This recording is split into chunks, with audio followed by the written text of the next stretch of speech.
Just अभी खत्म हुआ। प्रभु ये सुनना है क्या? प्रभु जी, आज ग्रुप सी की प्रेजेंटेशन है। हरे ठीक है कृष्णा, ग्रुप उससे सी प... प्रभु। ठीक है, उससे पहले मंगलाचरण करते हैं। तो आप सभी का पुनः इस लेवल 4 में जुड़ने के लिए धन्यवाद। आपने समय निकाला, आए हैं भक्ति के लिए, भगवान श्री कृष्ण की भक्ति के लिए। तो आप कुछ ना कुछ सीखते जाएंगे और डेली चैंटिंग की क्वालिटी बढ़ाएं और भक्ति करें। यही सभी आचार्यों का एक अनुमोदन है। तो मंगलाचरण करते हैं। ओम अज्ञान तिमिरादस्य ज्ञानजन शलाकया चक्षुरेतमेन तस्मै श्री गुरुवे नमः। श्री चैतन्य मनोविष्टम स्थापितं येन भूतले स्वयं रूप कदा मह्यं ददातु स्वपदान्तिकम्। वन्देऽहं श्रीगुरो श्रीयुतपदकमलं श्रीगुरुर्वैष्णवांश्च श्रीरूपं साग्रजातं सैगण रघुनाथं ता सजीवं साद्वैतं सावधूतं परिजनसहितं कृष्ण चैतन्य देवं श्री राधा कृष्ण पादान् सैगुरुदत्ता श्री विशाखान् हे कृष्ण कड़ा सिंधु दीन बंधु जगतपते गोपेश गोपिका कांत राधा कांत नमस्तते। तप्त कांचन गौरांगी राधे वृंदावन वनेश्वरी विष्णु वास्तु देवी पिड़ी मामी हरि प्रिय। वांछा कल्पतरुभ्यश्च कृपा सिंधु पतित नाम पावने भ्यो वैष्णव भ्यो नमो नमः। श्री कृष्ण चैतन्य प्रभु नित्यानंद श्री अद्वैत गदाधर श्री वासादि गौर भक्त वृंद। हरे कृष्ण कृष्ण कृष्ण हरे हरे, हरे राम राम राम हरे हरे।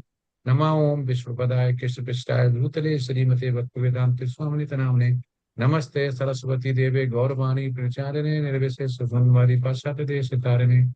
वृंदाय तुलसी देवी प्रियाय केशविचा कृष्ण भक्ति हृदय देवी सत्यवते नमो नमः। हरे कृष्ण कृष्ण कृष्ण हरे हरे, हरे राम राम राम हरे हरे। हरे कृष्ण। हरे कृष्ण। किसको बनाना है होस्ट? कृष्णा, ग्रुप सी कौन करेगा आप में से प्रेजेंटेशन? स्क्रीन शेयर कौन करेगा? माता जी मैं करूंगी, हिमानी बंसल। जी।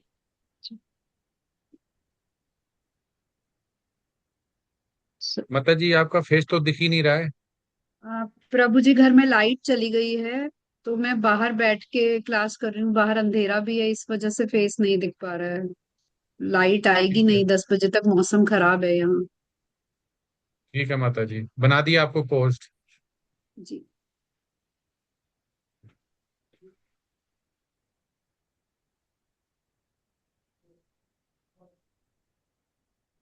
प्रभु जी प्रेजेंटेशन विजिबल है?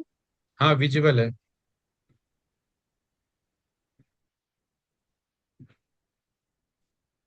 हरे कृष्ण सूरज प्रभु जी।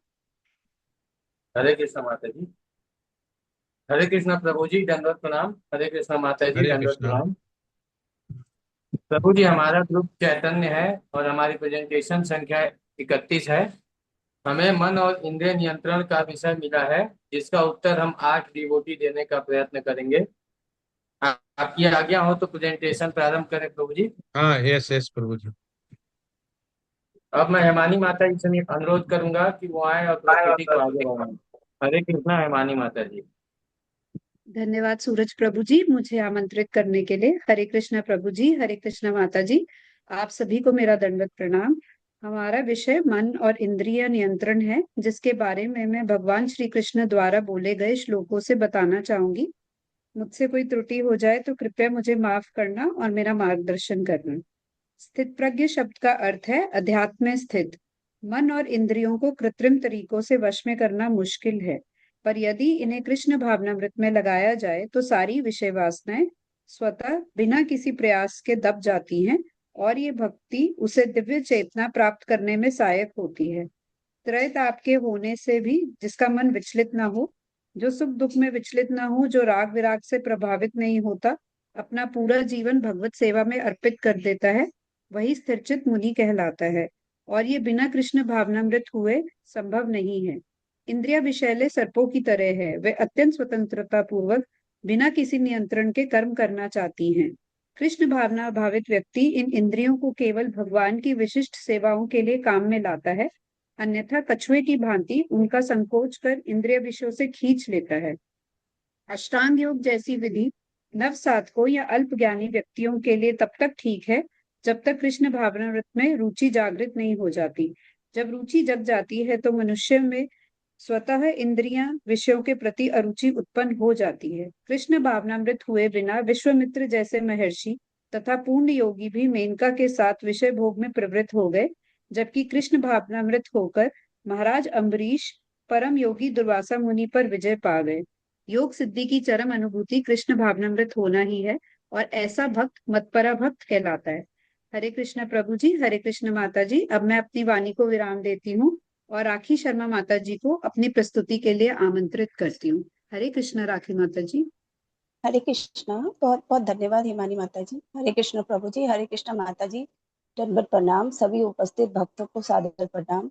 ध्यायतो विषयान् पुंसः संगस्तेषु जायते, संगात संजायात् कामा, काम क्रोधो विजायते।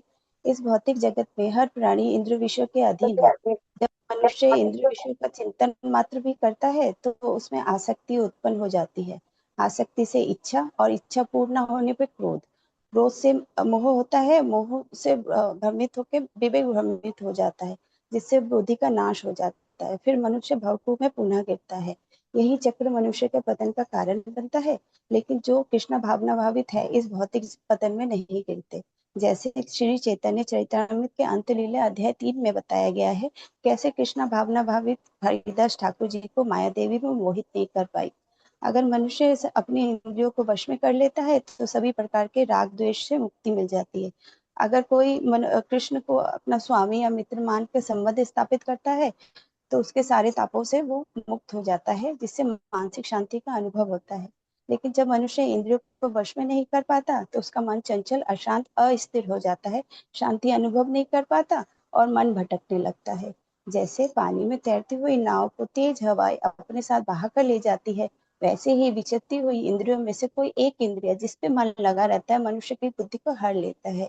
अर्थात केवल एक अनियंत्रित इंद्रिय भी मनुष्य को भटकाने के लिए काफी है।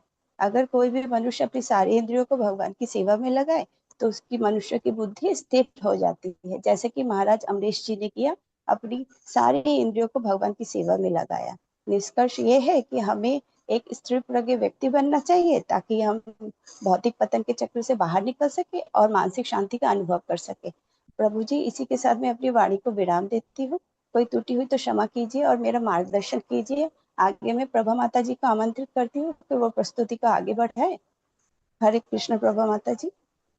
धन्यवाद राखी माता जी, मुझे आमंत्रित करने के लिए। हरे कृष्ण प्रभु जी, दंडवत प्रणाम। हरे कृष्ण माता जी, सभी को दंडवत प्रणाम। भगवान श्री कृष्ण मनुष्य के भीतर छिपे सबसे बड़े शत्रु की पहचान कराते हैं। अर्जुन पूछते हैं कि मनुष्य अपनी इच्छा न होते हुए भी पाप कर्म करने के लिए क्यों प्रेरित हो जाता है। इसके उत्तर में भगवान बताते हैं कि इसका मूल कारण काम अर्थात अनियंत्रित इच्छा है, और जब यह इच्छा पूरी नहीं होती तो वही क्रोध का रूप ले लेती है। भगवान बताते हैं कि काम और क्रोध रजोगुण से उत्पन्न होते हैं। ये मनुष्य के ज्ञान को ढक देते हैं, जैसे धुआं अग्नि को ढक देता है, धूल दर्पण को ढक देती है और गर्भ शिशु को ढक लेता है। इसी प्रकार कामना मनुष्य की बुद्धि और विवेक पर पर्दा डाल देती है, जिससे वह सही और गलत में भेद नहीं कर पाता। यह काम इंद्रियों, मन और बुद्धि में निवास करता है। इन्हीं के माध्यम से यह मनुष्य को भ्रमित करता है और उसे अपने वास्तविक स्वरूप अर्थात आत्मा के ज्ञान से दूर कर देता है। इसलिए भगवान सबसे पहले इंद्रियों को नियंत्रित करने की शिक्षा देते हैं, क्योंकि अनियंत्रित इंद्रियां ही मन और बुद्धि को कमजोर करती है। शरीर से श्रेष्ठ इंद्रियां है, इंद्रियों से श्रेष्ठ मन है, मन से भी श्रेष्ठ बुद्धि है और बुद्धि से भी श्रेष्ठ आत्मा है। इसका अर्थ है कि मनुष्य को अपनी बुद्धि को मजबूत बनाकर मन को नियंत्रित करना चाहिए और मन के द्वारा इंद्रियों को सही दिशा देनी चाहिए। मनुष्य के का सबसे बड़ा शत्रु बाहर नहीं बल्कि उसके भीतर छिपी अनियंत्रित इच्छा और क्रोध है। जब व्यक्ति अपनी इंद्रियों, मन और बुद्धि को संयमित करता है और आत्मा के स्तर पर स्थिर होता है, तब वह काम और क्रोध पर विजय प्राप्त कर सकता है। यही सच्चे कर्मयोगी का मार्ग है। इसी के साथ मैं अपनी वाणी को विराम देती हूँ। मेरे शब्दों में यदि कोई त्रुटि हुई हो तो मुझे क्षमा करे और मेरा मार्गदर्शन करे। मैं आमंत्रित करती हूँ पूर्णिमा माता जी को, वो आए और अपनी प्रस्तुति प्रेषित करे। हरे कृष्ण माता। धन्यवाद माता जी, मुझे आमंत्रित करने के लिए दंडवत प्रणाम। प्रभु जी, माता जी, सभी भक्तों को दंडवत प्रणाम। मानव जीवन पशुओं की भांति इंद्रियों के लिए नहीं बना है। अतएव मानव जीवन के चारों ओर इस प्रकार से व्यवस्थित है कि मनुष्य सात्विक जीवन में प्राप्त कर सके। ब्रह्मचारी इंद्रिय तृप्ति से दूर रहकर मन को वश में करते हैं। वे कृष्णा भावनामृत से संबंधित शब्दों को सुनते हैं। कीर्तन श्रवण में मन रहता है। जिन्हें इंद्रिय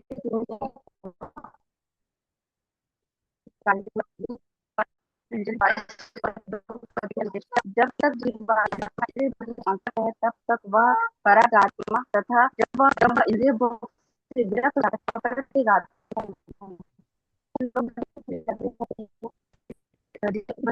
लगे रहते हैं। कुछ हठ योग के आसनों की सहायता से अभ्यास करके इंद्रियों को वश करता साक्षात्कार प्राप्त करते हैं।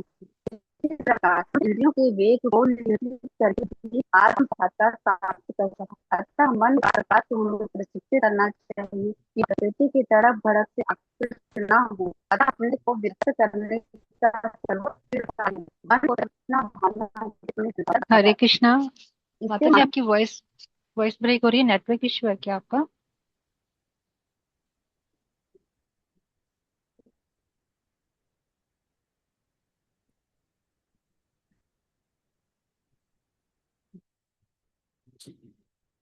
बोलिए माता जी। हरे कृष्णा।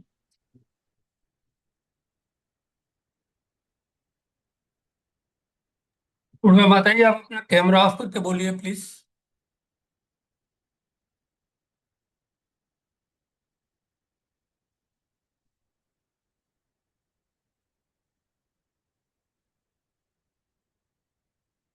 हरे कृष्णा। अगर पूर्णिमा माता जी की आवाज नहीं आ रही, क्या उनकी जगह मैं उनका पढ़ सकती जी हूँ? जी जी माता जी, कंटिन्यू। धन्यवाद। हरे कृष्ण।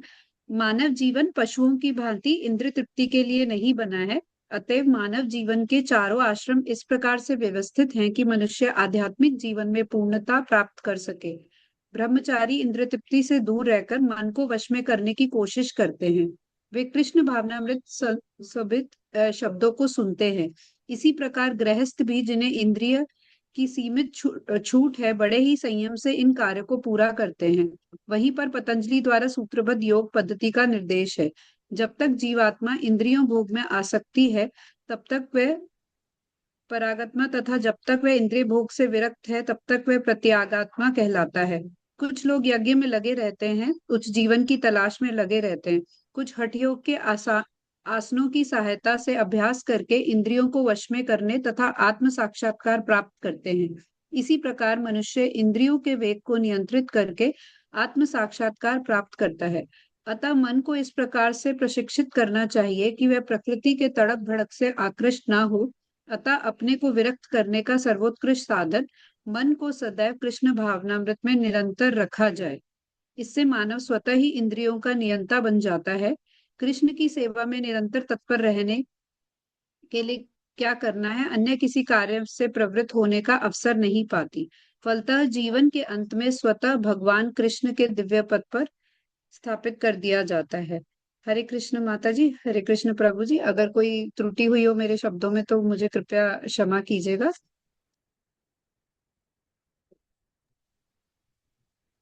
अब धन्यवाद मैं पूर्णिमा माता बाकी जी, प्रभु जी मुझे को। आमंत्रित करने के लिए। धन्यवाद पूर्णिमा माता जी, मुझे आमंत्रित करने के लिए। हरे कृष्णा प्रभु जी, हरे कृष्णा माता जी, सभी उपस्थित भक्तों को हरे कृष्णा सादर दंडवत प्रणाम। योगी युंजित सतत महात्मनम रहे से स्थित है, एकागी यच्चित्तात्मा निराशीर परिग्रह। भगवान कहते हैं योगी को चाहिए सभी भौतिक इच्छाओं तथा संग्रह भाव से पूर्णतः मुक्त होकर शरीर मन तथा इंद्रियों को परमेश्वर में लगाकर हृदय को शुद्ध करने के लिए योगाभ्यास करे। योगाभ्यास का उद्देश्य भौतिक संसार से विरक्ति प्राप्त करना है और योगाभ्यास के द्वारा परमेश्वर में मन की एकाग्रता ही समाधि कहलाती है। कलह और दम्भ के इस युग में मन और इंद्रिय नियंत्रण का एकमात्र साधन भगवान नाम संकीर्तन है और कोई मार्ग नहीं है। योगी स्थिर एवं भयरहित मन और विषयी जीवन से पूर्णतः मुक्त होकर के संयमित इंद्रियों से अपने हृदय में भगवान का चिंतन करे और भगवत प्राप्ति को ही अपना चरम लक्ष्य बनाए, क्योंकि कृष्ण ही जीवन के परम लक्ष्य है। संयमित मन और इंद्रियों वाले योगी को इस भौतिक अस्तित्व की समाप्ति पर भगवत धाम की प्राप्ति होती है। योगी को मन और इंद्रियों से संयमित करने के लिए कृष्ण को अर्पित भोजन का उच्चिष्ट प्रसाद ही ग्रहण करना चाहिए। जब योगी योगाभ्यास द्वारा मन और इंद्रियों को वश में करके भौतिक इच्छा से रहित हो जाता है, तब योग सुस्थिर कहा जाता है। यह सिद्ध अवस्था कृष्ण भगवत भक्ति द्वारा स्वतः ही प्राप्त हो जाती है, जैसा कि श्रीमद् भागवत में 9.4.18-20 में राजा अम्बरीश जी के बारे में कहा गया है। राजा अम्बरीश जी ने सर्वप्रथम अपने मन को भगवान के चरण कमलों पर स्थिर कर दिया और अपनी सभी इंद्रियों को भगवान की सेवा में लगा दिया। अतः भगवान की भक्ति में इन वृहत कार्यों को अर्चन कहते हैं, जिसका अर्थ है मन और समस्त इंद्रियों को भगवान की सेवा में लगाना। प्रभु जी, अब मैं अपनी वाणी को विराम देता हूँ और मेरी प्रस्तुति में अगर कोई गलती है तो मुझे क्षमा करें और मेरा मार्गदर्शन करें। अब मैं अंतिमाला माता जी को आगे की प्रस्तुति के लिए आमंत्रित करता हूँ। हरे कृष्णा। अंतिमाला माता जी। हरे कृष्णा प्रभु जी, धन्यवाद मुझे आमंत्रित करने के लिए। हरे कृष्णा प्रभु जी, हरे कृष्णा माता जी, दंडवत प्रणाम। उपस्थित सभी भक्तों को मेरा कोटि कोटि नमन। यथा दीपो निवातस्थो नेयंगते सोपमा स्मृता योगिनो यच्चित्तस्य युज्यतो योगमात्मना। दीपक की लौ जैसा स्थिर मन, योगी का मन बिना हिले दीपक की शांत लौ जैसा हो जाता है। ध्यान में मन पूरी तरह भगवान में स्थिर रहता है। यह एकाग्रता और आत्म नियंत्रण का प्रतीक है। आत्मिक आनंद की प्राप्ति। ध्यान के माध्यम से व्यक्ति अंदरूनी सुख अनुभव करता है। यह सुख इंद्रियों से नहीं, आत्मा से मिलता है। ऐसा आनंद कभी समाप्त नहीं होता। सबसे बड़ा आत्मिक सुख पाने के बाद व्यक्ति किसी अन्य लाभ को बड़ा नहीं मानता। कठिन दुख भी उसे विचलित नहीं कर पाता। सच्चा योग मानसिक शक्ति देता है। दुखों से मुक्ति का योग दुखों से अलग होने का मार्ग है। इसे धैर्य और दृढ़ निश्चय से करना चाहिए। निरंतर अभ्यास आवश्यक है। मन और इच्छाओं पर नियंत्रण। सभी इच्छाओं को त्याग कर मन को नियंत्रित करना चाहिए। धीरे धीरे मन को भगवान में लगाना चाहिए। ध्यान में धैर्य बहुत महत्वपूर्ण है। चंचल मन को वापस लाना। मन बार बार भटकता है, योगी उसे बार बार वापस ध्यान में लगाता है। यही अभ्यास सफलता दिलाता है। परम शांति की प्राप्ति। शांत मन वाला योगी परम आनंद प्राप्त करता है। उसके सभी पाप और अशांति समाप्त हो जाते हैं। वह भगवान के निकट पहुंच जाता है। इन सभी विधियों के द्वारा हम मन तथा इंद्रियों पर नियंत्रण प्राप्त कर सकते हैं। हरे कृष्णा प्रभु जी, मैं अपने शब्दों को यहीं विराम देती हूँ। मेरी वाणी में कोई त्रुटि हो तो मुझे क्षमा करें और मेरा मार्गदर्शन करें। आगे की प्रस्तुति के लिए मैं सूरज प्रभु जी को आमंत्रित करती हूँ। हरे कृष्णा सूरज प्रभु जी।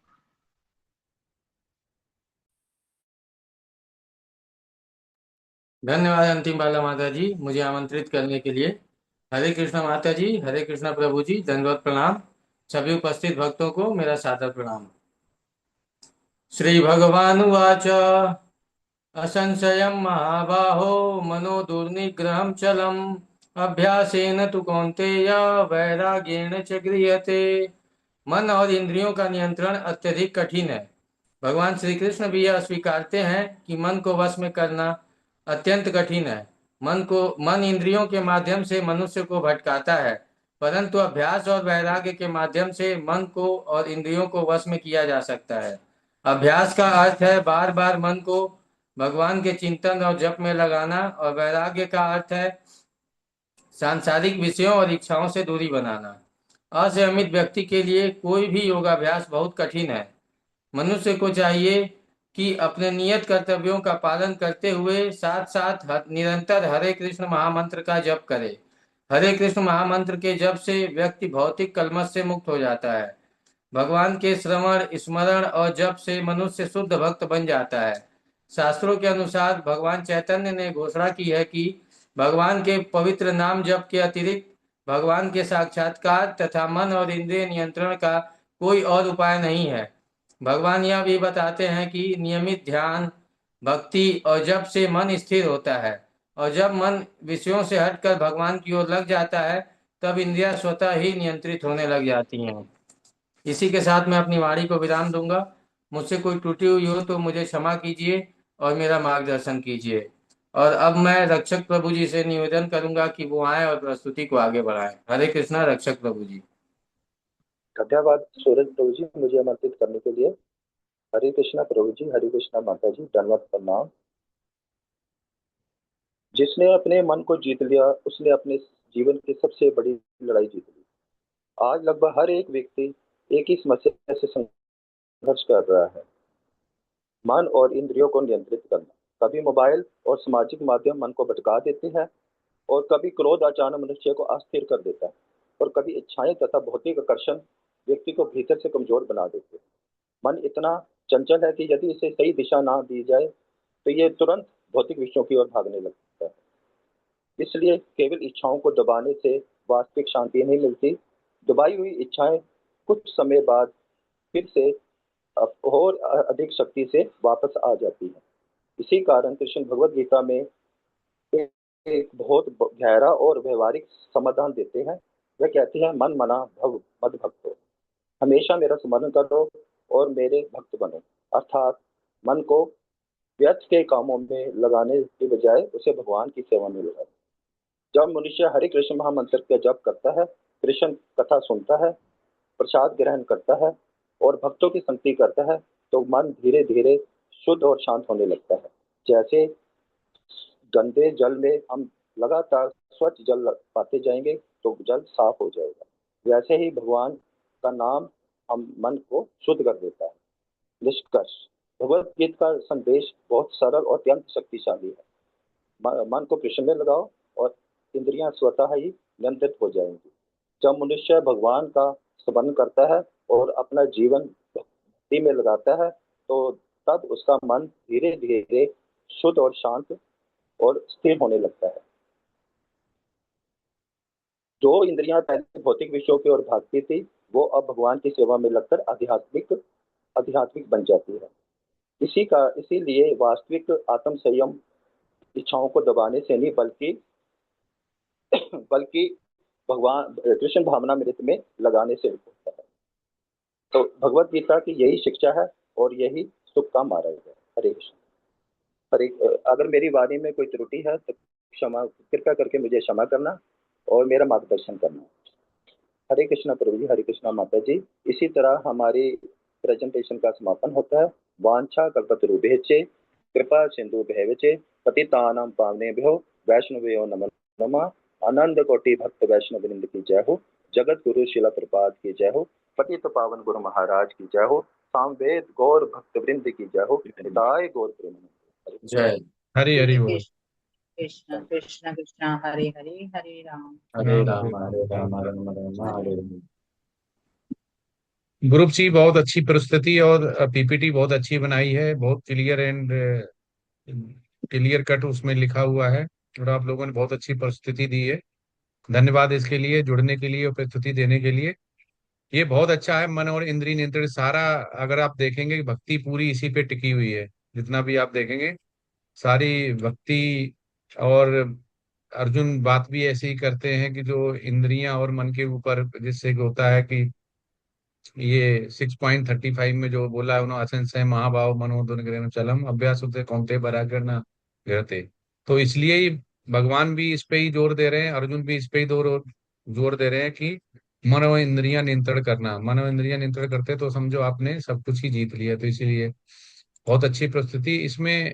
मैं जो प्रस्तुति हुई उसमें से 4 प्रश्न मैं केवल निकाल पाया हूँ, जो बहुत डिस्कशन करने जरूरी है, समझना जरूरी है, जिससे कि हम इस जो आपको थीमेटिक दिया गया था मन और इंद्रियों का नियंत्रण, उसको समझ पाए। तो पहला मेरा ये है कि मन को बस में करने के लिए भगवान कृष्ण कौन से 2 उपाय बताते हैं। अलग अलग पूछेंगे, चारों एक साथ बता देते हैं ना, फिर वो भूल जाते हैं पहले वाले। पहला ये है, मन को बस में करने के लिए भगवान कृष्ण कौन से 2 उपाय बताते हैं। आपकी प्रेजेंटेशन में था। हरे कृष्ण प्रभु जी प्रभु जी हरे प्रभु जी कृष्णा मैं प्रभु जी इसका हरे प्रभु जी कृष्णा मैं इसका प्रभु जी जवाब हरे कृष्णा प्रभु जी, मैं इसका जवाब देना चाहूंगा, कोशिश करूंगा। भगवान कृष्ण ने इसके 2 उपाय बताए, अभ्यास और विरक्ति। आप जो है सतत प्रयास करें कि मन और इंद्रियों को भौतिक इच्छाओं से आप जो है विरक्ति करके और भगवान के कीर्तन में लगाएं। ये चेतन प्रभु ने भी, प्रभु जी, ये लिखा है कि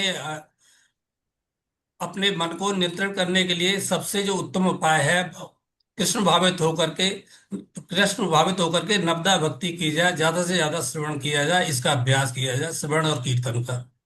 कौन से, कहाँ पर आया, कौन से श्लोका में आया हुआ है?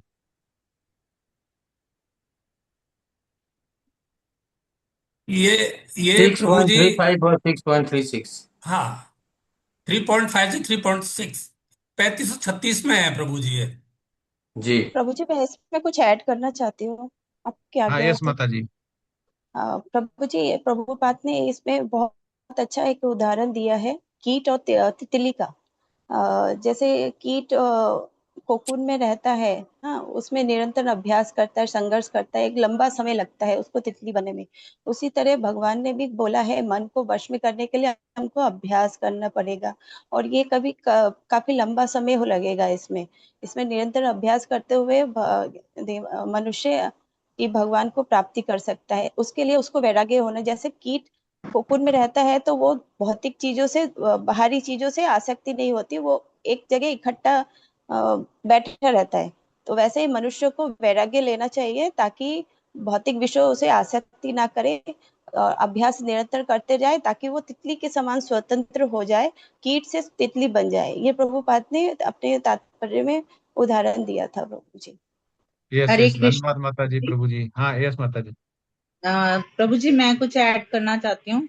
हमें यस श्लोक माता नंबर जी। 20 में श्री कृष्ण भगवान कहते हैं, यत्रो परमते चित्त निरुद्ध योग सेवया, यत्र चेत्वात्मना पश्यन्नात्मनि तुष्यति। जब योगाभ्यास और ध्यान के द्वारा मन पूरी तरह शांत और नियंत्रित हो जाता है, तब साधक अपनी आत्मा का अनुभव करता है। उस अवस्था में वह बाहरी वस्तुओं, सुखों और इच्छाओं से हटकर अपने भीतर स्थिर आत्मा में ही संतुष्टि प्राप्त करता है।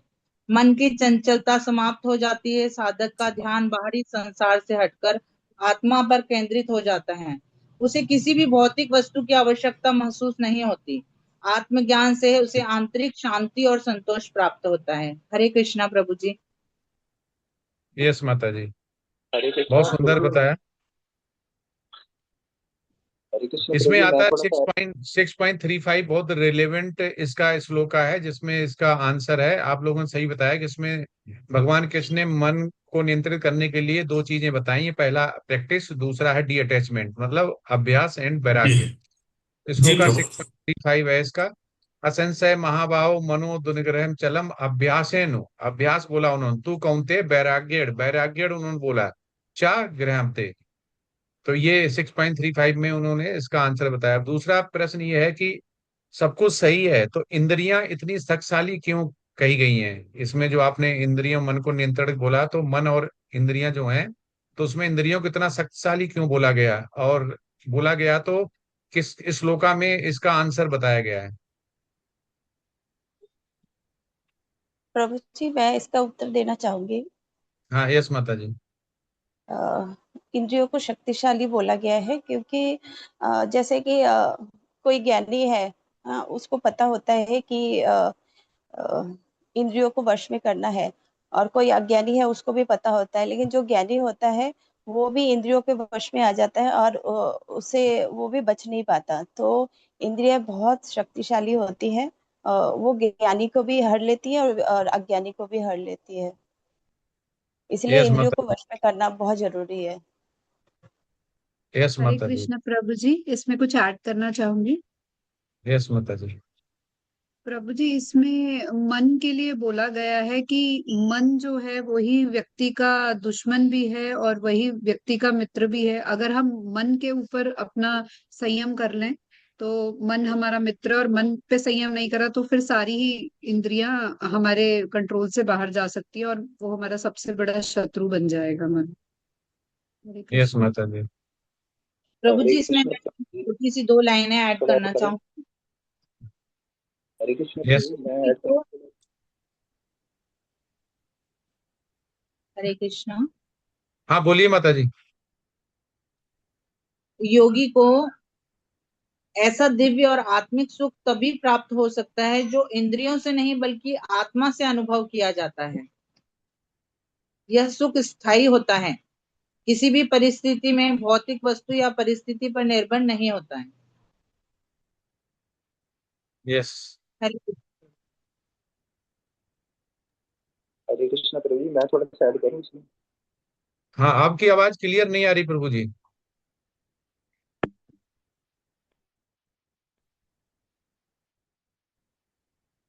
हरे कृष्णा प्रभु जी, आ रही है आवाज? हाँ, अभी सही हुई पहले से। प्रभु जी, इसमें मतलब अर्जुन अर्जुन भी इस चीज को मान रहे हैं, और कितना वो शक्तिशाली थे अर्जुन। वो कहते थे कि भाई मैं बड़े से बड़े तूफान को कंट्रोल कर लूंगा, लेकिन मैं इंद्रियों को कंट्रोल नहीं कर सकता। तो वो इस चीज को अर्जुन भी मान रहे हैं, और भगवान भी इस चीज को मानते हैं कि इंद्रियों को कंट्रोल करना बहुत मुश्किल है। तो इसलिए भगवान इसको बोलते हैं कि मतलब मेरी सेवा में मेरे को स्मरण करो, हमेशा मुझे याद करो। तो इसलिए मतलब अपनी इंद्रियों को तभी हम कंट्रोल कर सकते हैं। यस प्रभु जी। अर्जुन ने भगवान ने भी कही, मन को बहुत मुश्किल है, हवा को तो कर भी सकते हैं पर हवा की तरह इसको भी कंट्रोल नहीं कर सकते। तो ये 2.60 में इसमें बोलते हैं, भगवान श्री कृष्ण बोलते हैं, एत तो यहाँ पे कौनते पुरुषस्य विपश्चिता इंद्रियाणि प्रमाथीनि हरन्ति प्रसवम मनः। तो वो कहते हैं क्योंकि जो इंद्रियां वो इतनी शक्तिशाली हैं कि वो इतना बल लगाती, बलपूर्वक मन को विचलित कर सकती हैं, और यहाँ तक कि जितने भी नॉलेज वाले पर्सन हैं, विवेकी पुरुष हैं, उनकी भी मन हर सकती हैं। इतना खतरनाक ये इंद्रियां होती हैं, इतनी शक्तिशाली बोली गई। तो इसलिए यहाँ बोला गया। तीसरा प्रश्न ये है इसी से, तो भगवत गीता के अनुसार जो अभी मन और इंद्रियों का नियंत्रण था, मन इंद्रियों से श्रेष्ठ क्यों है, और कहाँ पे किस श्लोक में इसके बारे में बताया गया है? मन इंद्रियों से श्रेष्ठ क्यों है? अभी तो बोला गया कि इंद्रियां और मन को कंट्रोल करना है। अब यहाँ पे पूछा जा रहा है कि मन इंद्रियों से श्रेष्ठ क्यों है, क्या वास्तव में श्रेष्ठ है या नहीं है?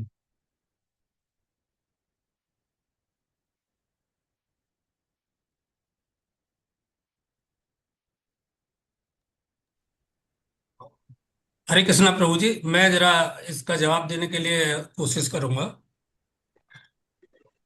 कृष्ण भावामृत का अर्थ है भगवान का दिव्य प्रेमावक्ति में निरंतर प्रवृत्त रहना। लेकिन शरीर रूपी जो रथ है उसकी का बुद्धि सारथी है, मन लगाम है और इंद्रियां उसके घोड़े हैं।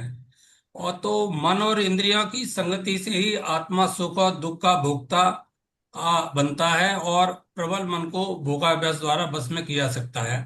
तो प्रभु जी, मेरा ये कहना है कि यहाँ पर क्योंकि इंद्रियां घोड़े हैं, मन लगाम है, तो जब इंद्रियों को कंट्रोल करने के लिए मन है, इस वजह से मन ज्यादा प्रबल है इंद्रियों से। अगर मन चाहे तो इंद्रियों को कंट्रोल कर सकते हैं इसमें। ये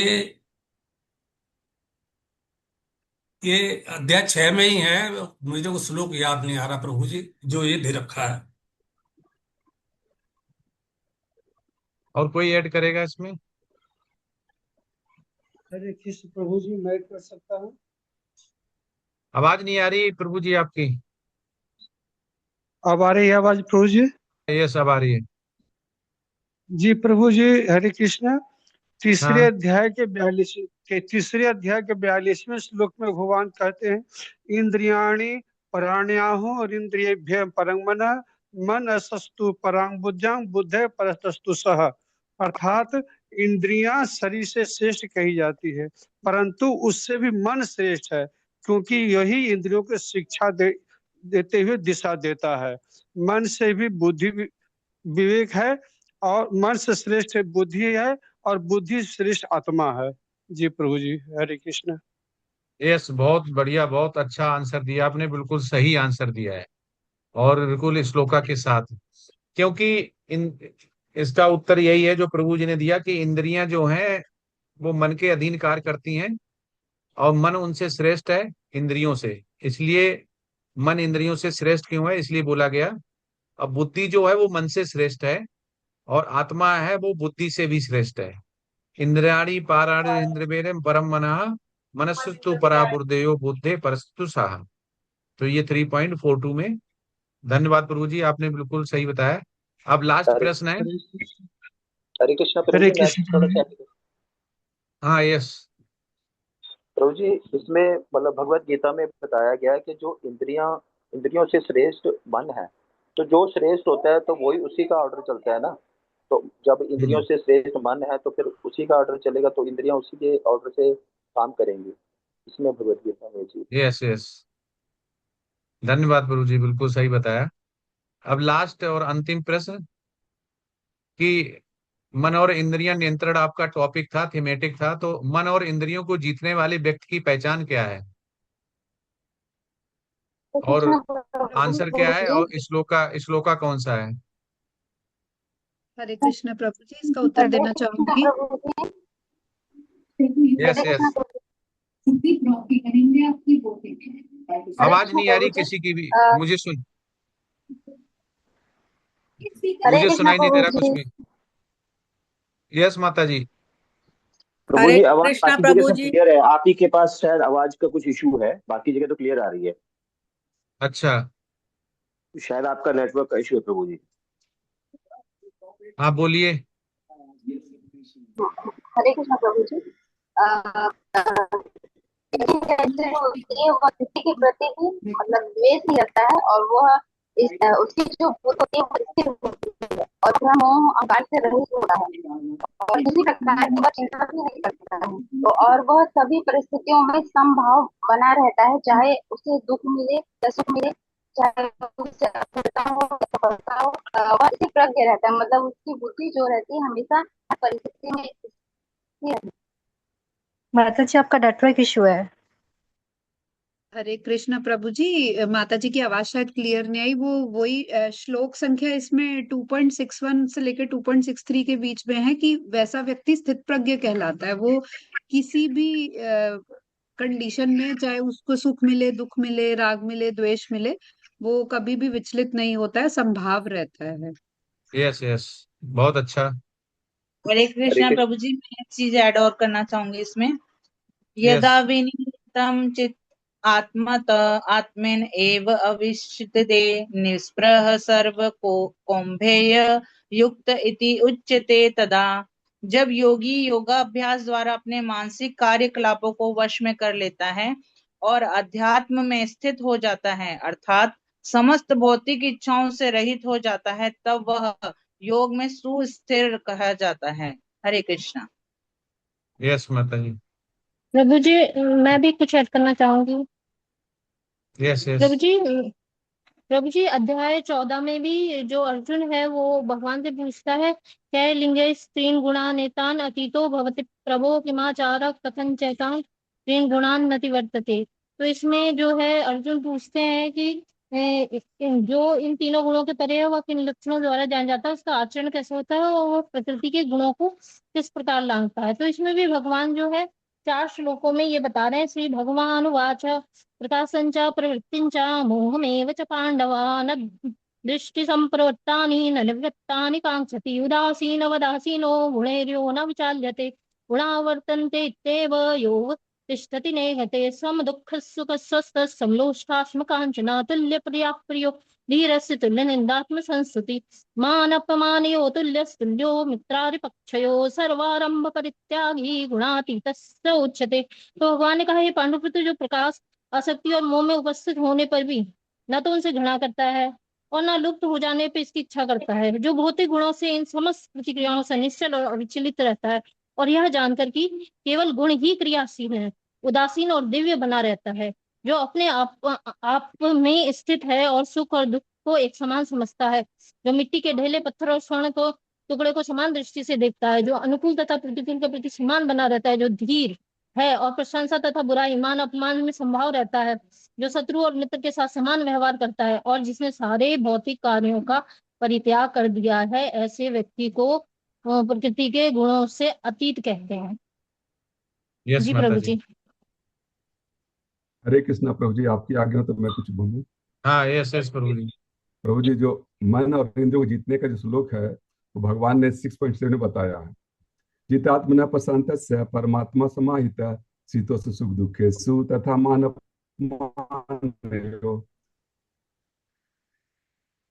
जिस व्यक्ति ने अपने मन को स्थिर होता है वह सर्दी गर्मी सुख दुख तथा मान अपमान में संभव रहता है। जितने भी माता जी प्रभु जी ने बताया वो सब सही बताया मतलब प्रभु जी। लेकिन श्लोक 6.7 में क्लियर बता रहा है कि जो जीत गया है, मन को जीत लिया है, वो सब राग द्वेष सबसे मतलब रहित हो जाता है और भगवान में परमात्मा में अपने मन को लगा देता है। क्योंकि क्या है, इंद्रियां तभी बस में आएगी जब हम इंद्रियों को कुछ काम देंगे। और काम क्या देंगे? इंद्रियों के जो स्वामी है ऋषिकेश सेवनम। जब हम ऋषिकेश के जो स्वामी, इंद्रियों के जो स्वामी है, उसकी सेवा में लगाते हैं तो इंद्रिया संतुष्ट हो जाती है और उससे मन भी संतुष्ट होता है, फिर आत्मा को भी शांति मिल जाती है, वो भी प्रसन्न हो जाता है। जी प्रभु जी, हरे कृष्ण, धन्यवाद, प्रणाम। यस यस, बहुत सुंदर प्रभु जी ने बताया। 6.7 जितात्मना प्रशांतस्य परमात्मा सम्माहिता शीतोष्णसुखदुःखेषु तापानापमानयो। इसी में बोला गया कि मन और इंद्रियों को जीतने वाले व्यक्ति की पहचान क्या है? वो पहचान ये है कि वह सुख दुख मान अपमान मित्र शत्रु में सब में वो समभाव रहता है, एक जैसा रहता है, ना ज्यादा खुश होता है ना ज्यादा दुख होता है, और सदैव शांत और संतुष्ट रहता है। ऐसा है, वो ही इसको पहचान है कि वो भक्ति में काफी आगे जा चुका है और मन और इंद्रियों को कंट्रोल कर सकता है, और उसने कंट्रोल कर लिया है। हरे कृष्ण। आज बहुत अच्छा लगा, आप लोगों ने जितने भी हरे क्वेश्चन थे कृष्ण उसके प्रभु। आंसर दिए। प्रभु जी मुझे मैं आप थोड़ी इजाजत दे तो मैं इसमें ऐड करना चाहूंगा। हरे ऐसे कृष्ण प्रभु जी, व्यक्ति मैं को थोड़ा आत्म साक्षात्कारी भी बोलते हैं, जो जिसको मन इंद्रियों को पूरी तरह से नियंत्रण कर लेता है, जो कि स्वयं को आत्मा समझता है और शरीर को जो है नश्वर ईश्वर शरीर समझता है, और आत्मा शाश्वत है, परमात्मा के अंश के रूप में जानता है। और वो ये जानता है कि ये मेरी मैं आत्मा हूँ, न इसको कोई शस्त्र काट सकता है, न इसको आग जला सकती है, और ये शाश्वत है। और ये सभी उसमें समभाव रहता है, जय पराजय सुख दुख हानि लाभ ये एक जैसा रहता है। तो आत्म साक्षात्कारी भी इसको कहते हैं, ऐसे ऐसे भक्त को। यस प्रभु जी, आपने बहुत अच्छा ऐड किया प्रभु जी, धन्यवाद। और कुछ ऐड करना चाह रहे हैं? अच्युत प्रभु जी कुछ बोल रहे थे। प्रभु जी एक मैं हरे बोलना कृष्ण चाहूंगी। प्रभु जी। हरे हरे कृष्ण कृष्ण। प्रभु जी। हाँ यस, बोलिए माता जी। यदा संहरते चायं कूर्मोऽङ्गानीव सर्वशः इन्द्रियाणीन्द्रियार्थेभ्यस्तभ्य प्रज्ञा प्रतिष्ठितः। जैसे कछुआ संकट आने पर अपने अंगों को समेट लेता है और कभी भी सिकोड़ लेता है, वैसे ही जितेंद्रिय व्यक्ति संसारिक विषय बुराइयों या भटकने वाली चीज के सामने देखते ही अपनी इंद्रियों को तुरंत खींच लेता है। वह अपनी इच्छा से इंद्रियों का उपयोग करता है। इंद्रियां उसे मजबूर नहीं कर सकती। इच्छाओं और कामनाओं का तभी अंत हो। हरे कृष्ण। हाँ यस, माता जी ने सही बताया कि कछुआ आवश्यकता पड़ने पर अपने अंगों को अंदर समेट लेता है, वैसे ही जो व्यक्ति है अपनी इंद्रियों को विषय से हटा लेता है, मतलब इंद्रिय विषय से हटा लेता है, और उसकी बुद्धि है स्थिर हो जाती है। श्लोक का संख्या 2.58। हरे कृष्णा। हरे कृष्ण प्रभु जी। इसमें 18वें श्लोक 18वें अध्याय के 51, 52 और 53 श्लोक है नंबर। इसमें बता रहे हैं कि जो मतलब अपने मन और इंद्रियों को कंट्रोल कर लेता है, उसकी निशानी ये है कि वो मतलब अपनी बुद्धि से वो अपने आप को शुद्ध कर लेता है और सत्व गुण में चला जाता है। और जब और वो कम खाता है, कम से कम खाता है, वो उसकी ये निशानी है, क्योंकि तभी उसकी इंद्रियां मतलब और मन उसका कंट्रोल करेगा और वो अपने ध्यात्म बुद्धि से ऊपर उठ जाता है। और वो जो अपने शरीर को शरीर नहीं मानता, आत्मा मानता है। ये यस प्रभु जी, धन्यवाद प्रभु जी। अभी थैंक यू किसी का प्रभु। कोई प्रश्न है तो पूछ सकते हैं, नहीं तो विराम देते हैं।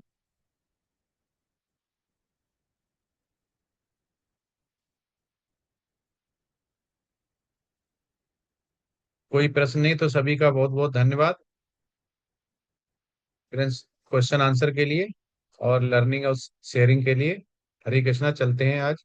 वांछा कल्पतरुभ्यश्च कृपा सिंधु एव च पतितनां पावनेभ्यो वैष्णवेभ्यो नमो नमः। हरे कृष्णा कृष्णा कृष्णा हरे हरे, हरे राम राम राम हरे हरे। अनंत कोट वैष्णव वृंद की जय। श्री जय प्रपाद की जय। जय सभी वैष्णव आचार्यों की जय जय। सभी जय वैष्णव भक्तों की जय जय जय। जय श्री गुरु महाराज की जय जय। जय श्रीमद् भगवद गीता की जय जय जय हरे कृष्णा, सभी को दंडवत हरे प्रणाम। हरे कृष्णा कृष्णा हरे हरे कृष्णा कृष्णा प्रभु जी हरे कृष्णा प्रभु जी सादर हरे प्रणाम। कृष्णा हरे कृष्णा हरे कृष्ण प्रभु जी, दंडवत प्रणाम। हरे सभी को कृष्णा दंडवत हरे प्रणाम। कृष्णा हरे कृष्णा। हरे कृष्णा हरे कृष्णा प्रभु जी दंडवत प्रणाम। हरे कृष्णा प्रभु जी सभी दंडवत को प्रणाम। धन्यवाद। हरे कृष्णा दंडवत प्रणाम।